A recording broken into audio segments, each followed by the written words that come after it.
So guys, today I wanted to do a short video on applying helicopter tape. And yes, it actually is called helicopter tape. It was developed for use to protect rotors on helicopters. So yeah, it's pretty tough stuff. Probably like most Brompton owners, I've grown to love this bike, so I'm interested in anything that protects the frame. So over time you can get rubbing from the cables, from the constant folding and unfolding of the bike. I want to try and protect it. And there's no hard and fast rules. I mean, there are obvious spots to protect, and there are some other maybe less obvious spots to protect, which I've done. Don't mean to teach anybody to suck eggs. I'm sure there's quite a few who've already done it.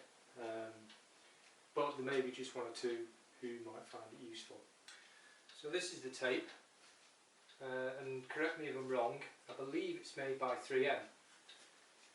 I bought it through Paragon Tapes on eBay, and I paid just a little over £12, which I think is about $15. I went for the 100mm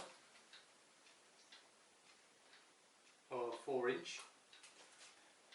We do other sizes from 50mm up to I think 175, but I found the 100mm seems to be fine for what I've done, what I've used it for. It comes in matte or clear gloss, so if you've got a shiny glossy frame, then obviously the clear gloss. I went for the matte obviously because I've got the graphite frame.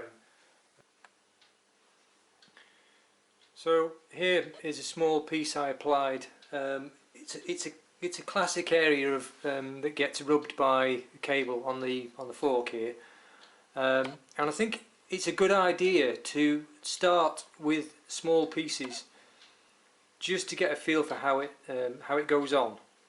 So you just gain a little bit of experience first. So another small section you can do is right here. You can see where that cable rubs. Just put it up right against the hinge there. But it's a small piece there and gives you a little bit more practice again.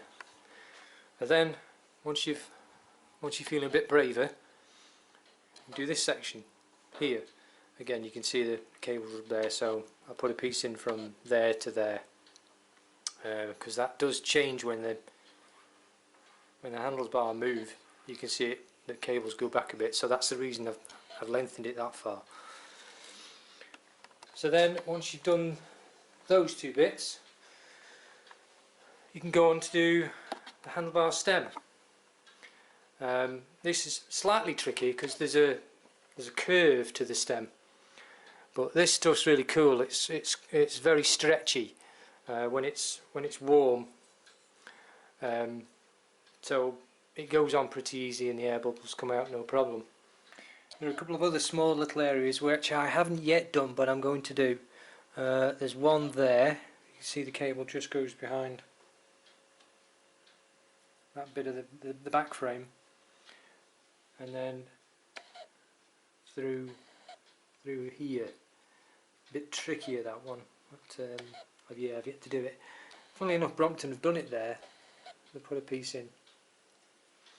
But I've slowly started to think of other areas that might be useful. For instance, I put a bit up here on the handlebar, thinking that like I'll probably have a front light mounted on there, so it just doesn't scrape the handlebars. Fairly anal, but that's me all over. The next bit I'm going to try live is to put a piece across here, across the top of the frame. Talking to some other owners, they were saying that when they were looking at used ones, quite often they would see quite a lot of scuffing on the top of the frame, and the reason for that is, well, you probably guess, is some people throw the leg back over the bike, and there's quite a lot that throw the leg this way over the frame. so the heel or certain parts of the foot, the shoes, whatever they're wearing, scuff the top of the frame. So all this gets worn or scratched. So my intention is to put a little piece here, probably from around about there to there, just short enough, because I've got a piece here, so I don't want it to foul that. So probably from there to there's enough, thinking that when you're on the bike, that should prevent that sort of thing. So take the Commoner Garden hairdryer. What I usually do, now this will be different from what other people, some people actually use water.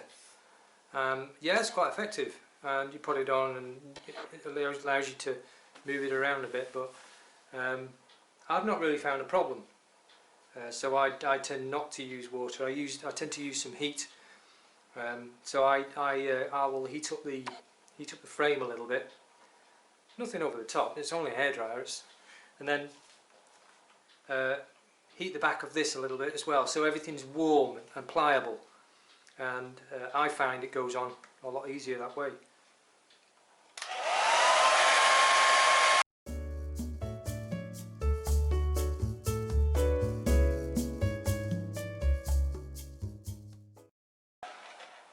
And you can feel it already, it's quite soft. So then you peel off the backing, and you feel the sticky side, so you know which side to go on.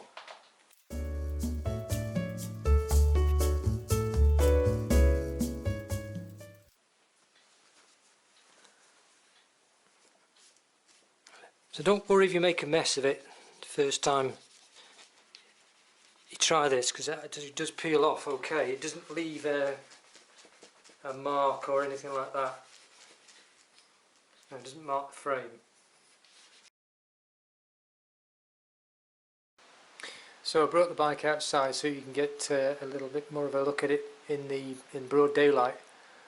And yeah, in my opinion, it's perhaps a little bit more obtrusive than the other places that I've covered, but obviously I've done it because I don't like the idea of catching the frame with my heel, particularly as I ride clipped in. So there's always that concern of just of catching the frame. So for me, I thought it was worthwhile doing. So you choose, guys. And while I'm out here, it's worth pointing out that I put another little section under here.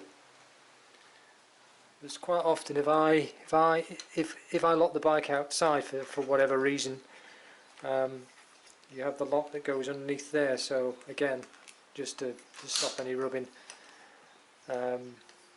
Obviously that one is a lot less viewable.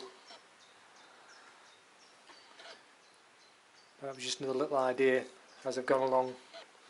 So wanted to say thanks for sticking with me and watching all the way through. I will try to do something else. I've got a plan to do another video on some of the bits and bobs that I've done with my bike that you may find helpful, or may not, I don't know. But wherever you are in the world, I hope you're well, and thanks for watching.